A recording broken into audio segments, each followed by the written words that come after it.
ভাই ये আরসিবি চেপকে কেন ম্যাচ জিততে পারে না? 16 বছর কেটে গেছে ভাই, আরসিবি এখনো পর্যন্ত চেকবে ম্যাচ জিততে পারেনি। साला ये दुख का खत्म नहीं होता बे। মানে বিরাট কোহলি এলো, ডেবিউ করলো, ক্যাপ্টেন্সি করলো এবং ক্যাপ্টেন্সি ছেড়েও দিল। আমাদের ধোনি ভাইয়ের চুল বড় ছিল, চুল ছোট হলো, ঝরলো, আবার চুল বড়ও হয়ে গেল, কিন্তু আরসিবি এখনো পর্যন্ত চেকবে একটা ম্যাচ জিততে পারলো না।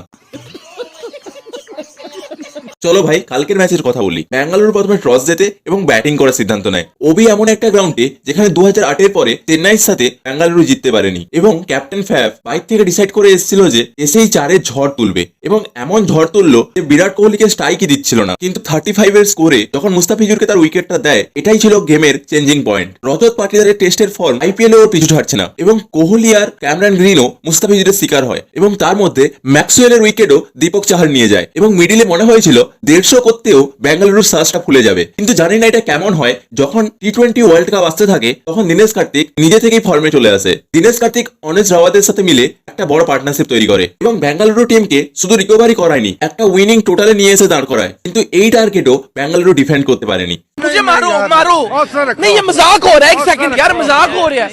174 এর টার্গেটটা নিহাতি ছোট নয়, কিন্তু যখন চেন্নাই তার ঘরের মাঠে খেলে তখন এটা বাটার অ্যান্ড ব্রেডের মতো মনে হয়। চেন্নাই শুধু কাল খেলেনি, তাদের ব্যাটিং এর শক্তি প্রদর্শন করেছে। ঋতুরাজ গায়কোয়াড় তাড়াতাড়ি আউট হলেও রচিন রবীন্দ্র প্রথম ম্যাচেই প্রুভ করে দিয়েছে কে কেন চেন্নাই টিম নিয়েছে। আজিঙ্কিয়া রাহানের ওপর তো কেস স্টাডি হওয়া উচিত, কিভাবে সে নিজেকে রিইনভেন্ট করেছে এবং শিবম দুবে ইম্প্যাক্ট প্লেয়ার হিসেবে এসে কি ইম্প্যাক্টই না দিল এবং জাদেজার সাথে মিলে একটা সুন্দর পার্টনারশিপ বিল্ড করেছে। না, চেন্নাই ফ্যান্সদের জন্য এই ম্যাচ জেতার এক্সাইটমেন্ট ছিল না, তো ছিল একটুকু রান বেঁচে যাক, আমরা মহেন্দ্র সিং ধোনিকে ব্যাটিং করতে দেখে নেই। কিন্তু জাদেজা এবং দুবে সব খেয়ে গেল, ডাকার পর্যন্ত নিল না। চেন্নাই আবার বেঙ্গালুরুকে হারায় এবং ঋতুরাজ গায়কোয়াড় তার ক্যাপ্টেন্সের ওপেনিং ম্যাচ জিতে যায়।